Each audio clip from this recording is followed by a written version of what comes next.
Welcome to Rational Roots Media, the podcast for Canadians who value truth, sovereignty, and the unwavering spirit of our nation.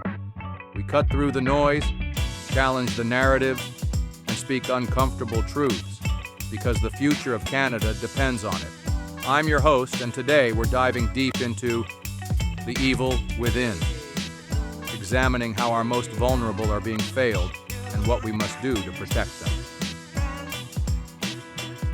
Friends, there's a quiet crisis unfolding in Canada, a subtle erosion of the very principles that built this nation. We're talking about the fundamental duty to protect the weak, the innocent, and those who cannot protect themselves. We're seeing alarming trends that betray our values, and today we're going to pull back the curtain on three critical areas: the expansion of MAID, the assault on our children, and the silent transformation of our Canadian culture through uncontrolled mass immigration. Our very first topic is the peril of permissiveness, otherwise known as the MAID Crisis. Let's start with medical assistance in dying, or the acronym that sounds less awful, MAID. What began, for many, as a compassionate response to unimaginable suffering has rapidly spiraled into something far more chilling. We are now seeing discussions and even proposals to extend MAID to those with mental illness, and alarming reports of people seeking MAID due to poverty or homelessness. This isn't compassion, it's a societal failure. Our Judeo-Christian values, foundational to a healthy society, teach us the sanctity of life. When we as a society move from providing care and hope to offering an expedited exit, we are not protecting our most vulnerable. We are abandoning them. Instead of robust mental health services, instead of solving homelessness, instead of truly supporting those in despair, we are increasingly offering death as a solution. This begs the question: are we truly compassionate? Or are we simply becoming too comfortable with despair? What does it mean to be Canadian? It seems that we've forgotten what it means to lift up those around us in times of need. We must be skeptical of narratives that frame this expansion as progress. It's a fundamental challenge to the value we place on human life itself. Our next topic: battle for innocence, protecting our children from the woke agenda. From the very beginning, a healthy society depends on strong families and the protection of its children. But today, our children are under siege from ideologies that are divisive, illiberal, and frankly detrimental to Canadian society. I'm talking about the woke agenda, pushed in our schools, through mainstream media, and even within our cultural institutions. We hear about radical gender ideology being introduced to young, impressionable minds without parental consent. We see attempts to indoctrinate children with narratives that sow division and self-doubt. This is why we must prioritize parental rights in education. Parents, you are the primary educators and moral guides for your children. We must empower you and counter societal trends that undermine the family unit. Let's be clear. God doesn't make mistakes. Every child is created with inherent value and purpose. When we allow external forces to confuse and manipulate young minds, telling them they are born in the wrong body, or that their identity is fluid before they even understand who they are, we are failing our most vulnerable. We are not protecting them. We are pushing them into an identity crisis, often driven by agendas that have little to do with genuine well-being. This anti-woke stance is crucial for the health of our society. Identity under threat, mass immigration, and Canadian culture.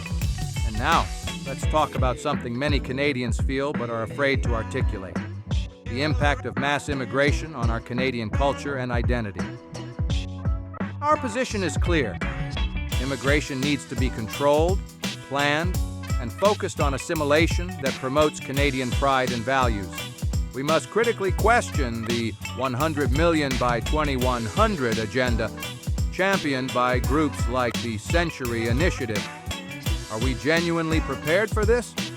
What about the strain on our infrastructure, our hospitals, our schools, our already struggling housing market? Are we truly asking critical questions about whether our public services can handle this unprecedented growth? When the focus shifts solely to diversity without an equal emphasis on community and shared values, we risk a loss of national cohesion. We're seeing reports of cultures shifting, of communities being overwhelmed, of a sense of rootlessness replacing shared Canadian identity. Tolerance is a virtue, but when acceptance means abandoning our own traditions, values, and even basic public decorum, then it has gone too far. The promotion of diversity, when taken to an extreme, can indeed lead to a loss for community. Canada's multicultural success has always been built on shared values and a commitment to our nation. Without that, what are we? This is a threat to our national identity and sovereignty. And finally, the last topic of today: reclaiming our spirit, resilience, humor, and true character.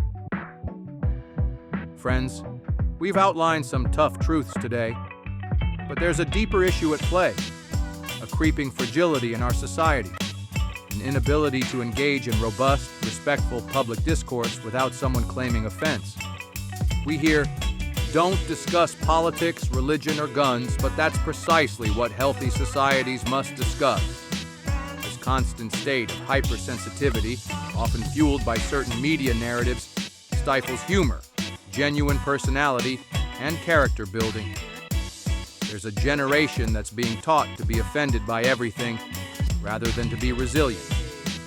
While no one wants anyone to be hurt, a society where everyone is constantly offended is unsustainable. It's time to bring back humor, comedy, and personality. It's time to celebrate character, courage, and heroic deeds. Let's challenge the narrative that Canada is racist by emphasizing our historical achievements and the true success of our multicultural society when it's built on shared Canadian values, not division. We need to foster a culture of resilience, individual responsibility, and open debate, where we can tease, challenge, and grow, rather than retreat into our respective echo chambers. That's how strong communities are built. The corrosive forces we face often manifest as a slow, insidious erosion of what truly makes us strong. But the antidote, Canadians, is always the same: unwavering truth, courageous conviction, and a recommitment to the fundamental principles that define us. This isn't just theory, it's the bedrock of our future. We are Rational Roots Media. We will continue to sift through the noise, to speak truth to power, and to remind every Canadian what it means to be truly strong and truly free. If you like this content, comment, like, and subscribe for more. We aim to bring rational thought and discourse back. We aim to inspire thought and provoke healthy discussions to further ideas. We aim to be an inspiring voice to bring Canada back to rational discourse and promote Canadian culture, prosperity, and Canadian values. We'll see you again soon. Thank you for joining us today. Your engagement fuels our mission to foster open dialogue and strengthen our nation. Together, we can build a more resilient Canada.